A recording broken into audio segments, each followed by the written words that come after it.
Hello friend, आज का जो टॉपिक है वो है importance of psychology in teaching learning. और मैं आपको ये बता देता हूँ, इस टॉपिक को हम बेसिक लेवल से समझ के चलेंगे, बहुत ही आराम से समझ के चलेंगे, क्योंकि बहुत सी वीडियो है जिससे कुछ समझ में नहीं आता। लेकिन अब हम इस चैप्टर को बहुत ही डिटेल से करेंगे। तो इस टॉपिक को करने के लिए, इस चैप्टर को करने के लिए importance of psychology in teaching learning, मैंने डिसाइड किया है कि इस चैप्टर को समझने के लिए कम से कम हमें 6 हिस्से इस चैप्टर के बनाने पड़ेंगे, तभी इस चैप्टर को हम समझ सकते हैं। मैंने इस चैप्टर के जो 6 हिस्से, यानी कि 6 पार्ट जो डिवाइड किए हैं, वो इस प्रकार से हैं। पहला, साइकोलॉजी, क्योंकि ये जो टॉपिक है importance of psychology in teaching learning, यानी कि साइकोलॉजी की क्या इम्पोर्टेंस है इन एजुकेशन, ये टॉपिक इसी चीज़ के ऊपर बेस्ड है। हम इस टॉपिक को कैसे करेंगे, मैंने इसके 6 पार्ट बनाए हैं। पहला साइकोलॉजी, दूसरा एजुकेशन, तीसरा लर्नर, चौथा टीचर, पांचवा टीचिंग लर्निंग प्रोसेस, और छठा है स्कूल इफेक्टिवनेस। हम आज बात करेंगे साइकोलॉजी की, कि साइकोलॉजी की क्या मीनिंग होती है, क्या डेफिनेशन होती है, क्या इंपॉर्टेंस होती है, क्या मेथड होते हैं, क्या कैरेक्टरिस्टिक होती है। इन सब चीज़ों पे आज बात करेंगे।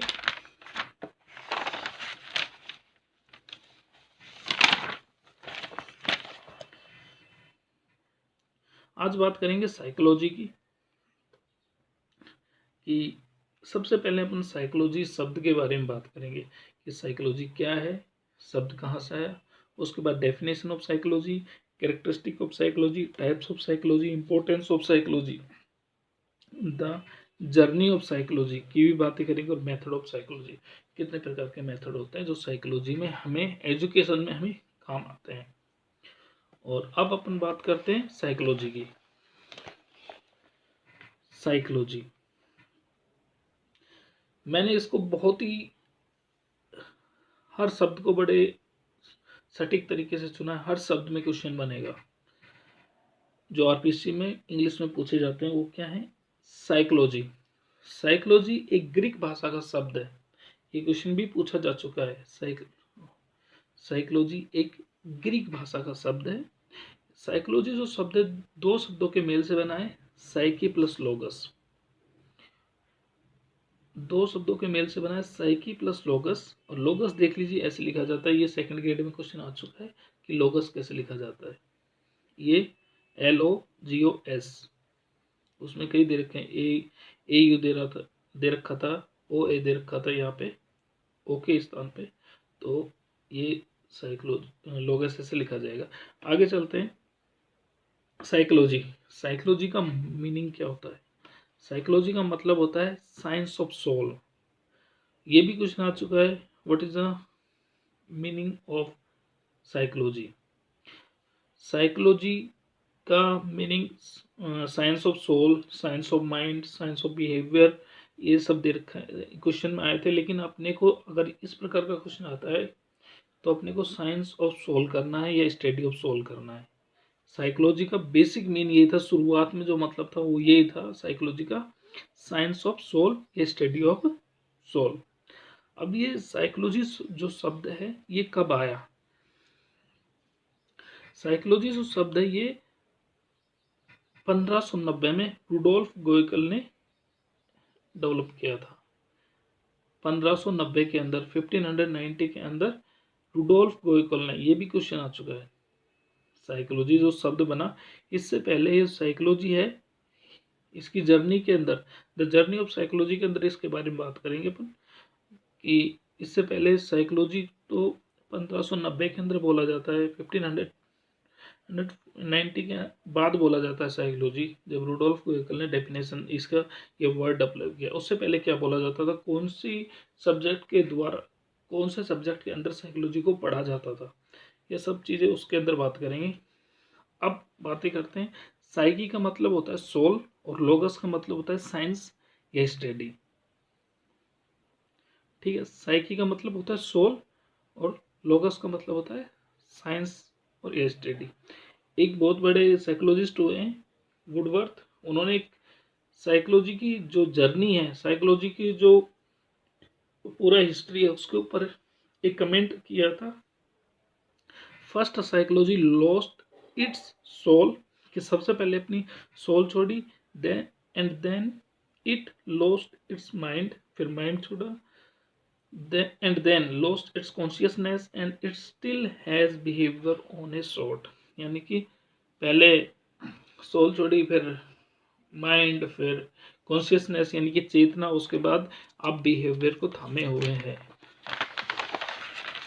अपने इसकी मीनिंग जानी, कहाँ से ये शब्द आया और इस शब्द का मतलब क्या है, साइकोलॉजी का मतलब क्या है।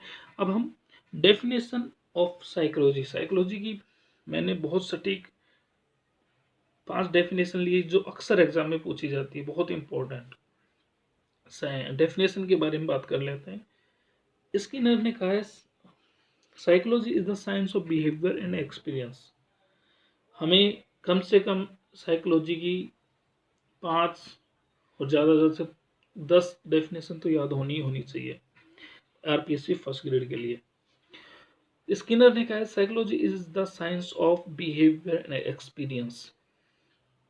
क्रो ने कहा है psychology is the study of human behaviour and human relationship. McDougall ने क्या कहा, psychology is the science which aims to give us better understanding and control to the behaviour of a organism as a whole. एक psychologist और हुए हैं boring,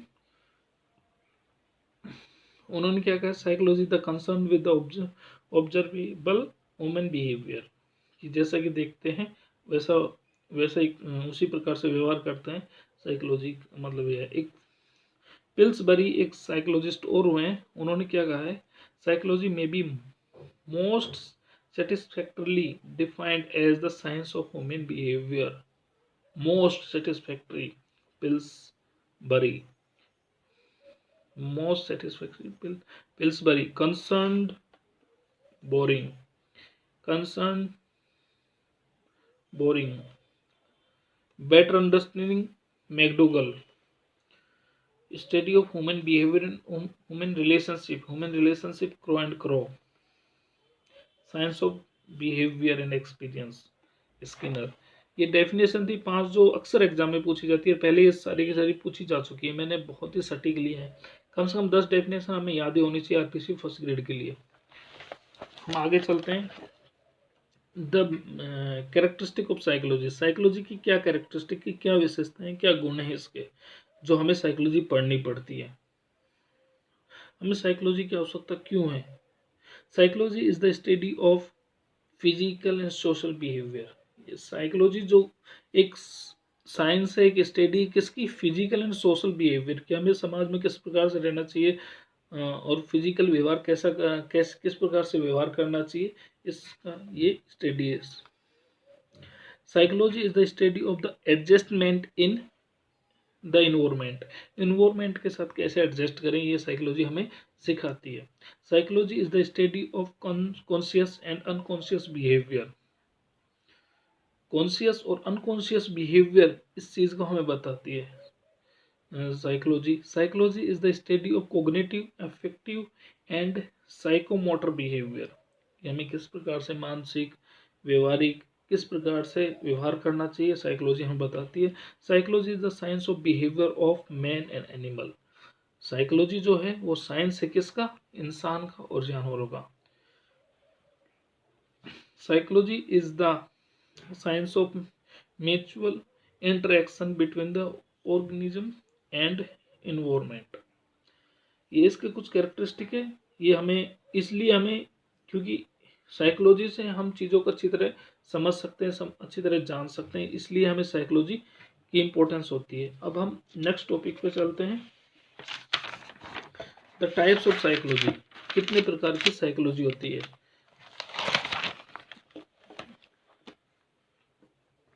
psychology के कई प्रकार होते हैं। जो अपन पढ़ रहे हैं हम जो पढ़ रहे हैं वो एक एजुकेशन साइकोलॉजी पढ़ रहे हैं, कि हमें बच्चों को किस प्रकार से उनको एजुकेशन देनी चाहिए, किस माहौल क्रिएट करके देना चाहिए और किस प्रकार से उन्हें समझाना चाहिए, पर्सनली, इंडिविजुअली, क्लास के रूप में, इंटेलिजेंट है, ये एवरेज है, ये डल है, किस बच्चे को किस प्रकार से हमें समझानी चाहिए चीज़, ये साइकोलॉजी हमें बताती है।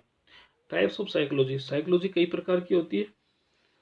There are several branches of psychology, psychology की बहुत सारी ब्रांचेज हैं। मैं आपको उनकी पता होने चाहिए, क्योंकि आजकल जो क्वेश्चन पूछे जाते हैं वो नोट यूज करके पूछा जाता है कि कौन सा नहीं है इनमें से। तो कोई भी तीन आपको साइकोलॉजी दे दी जाएगी और एक अलग ही दे दी जाएगी जो कि रॉन्ग होगा। तो हमें ये चीज़ भी याद होनी चाहिए। आजकल ऐसे क्वेश्चन बहुत ज़्यादा आ रहे हैं, सेकंड ग्रेड में भी इस प्रकार के क्वेश्चन पूछे गए हैं। तो सोशल साइकोलॉजी, सोशल साइकोलॉजी होती है। एजुकेशन साइकोलॉजी ये हम पढ़ रहे हैं, एजुकेशन साइकोलॉजी हम पढ़ रहे हैं और ये हमारे टीचिंग में काम आती है, education psychology.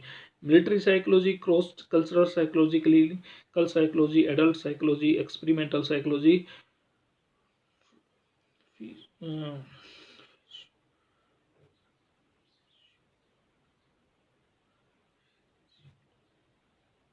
Physiology psychology, development psychology, human psychology, applied psychology, abnormal psychology, animal psychology, child psychology, normal psychology, परा साइकोलॉजी, ग्रुप साइकोलॉजी। कितनी प्रकार की साइकोलॉजी होती है जो हमें पता होनी चाहिए। हमारे एग्जाम में नोट यूज करके पूछ ली जाती है अक्सर। ये तीन दे दी जाती है, राइट और एक रॉन्ग दे दी जाती है। हमें पता होना चाहिए कौन कौन सी साइकोलॉजी की ब्रांच होती है। अब इम्पोर्टेंस ऑफ साइकोलॉजी, हमारी साइकोलॉजी की आवश्यकता हमें टीचिंग लर्निंग में क्यों है। The importance, the main topic of this chapter, the importance psychology. इसमें से क्वेश्चन हमेशा पूछा जाता है इम्पोर्टेंस ऑफ साइकोलॉजी में। इम्पोर्टेंस साइकोलॉजी में, the total development of child. Psychology का मेन उद्देश्य क्या है कि बच्चे का टोटल डेवलपमेंट होना चाहिए। Proper choice of career and profession, कि हमें साइकोलॉजी बताती है कि कैरियर का चूज किस प्रकार करें और अपने जो प्रोफेशन होता है उसको किस प्रकार से चूज करना चाहिए। प्रॉपर चॉइस ऑफ कोर्स, हमें कौन सा कोर्स लेना चाहिए, ये साइकोलॉजी हमारे हेल्प करती है इस चीज़ में चूज करने में। Development of face new challenges, हमारे अंदर ये डेवलपमेंट करती है साइकोलॉजी की नए चीज़ों को, नए चैलेंज को किस तरीके से फेस किया जाए। Vocational development, motivating the youth for self employment, minimizing the mismatching between education and employment, identifying them and motivating the student from weaker section of society, कि जो गरीब लोग हैं उनकी किस प्रकार से उनको मोटिवेट करना चाहिए। Helping the student in their period of confusion, कि जब बच्चे कंफ्यूजन होते हैं कि उसको क्या पढ़ना चाहिए, किस प्रकार से पढ़ना चाहिए, तो साइकोलॉजी उनकी हेल्प करती है to understand the child better. और बच्चों को हमें अच्छी तरह समझने, साइकोलॉजी हमें ये कि बच्चों को हम किस प्रकार से समझे और समझने के बाद उसको किस प्रकार से एजुकेशन दी जाए, ये साइकोलॉजी हेल्प करती है इस चीज़ में। Tackling problems of student explosions, quantitative and qualitative improvement of education, education किस प्रकार क्वालिटी इम्प्रूवमेंट की जाए। Checking wastage and the stagnation in education, यानी कि एजुकेशन के अंदर स्थिरता कैसे लाई जाए। Ensuring proper utilisation of the spend outside the classroom, classroom के बाहर टाइम को कैसे मैनेजमेंट करके चलें।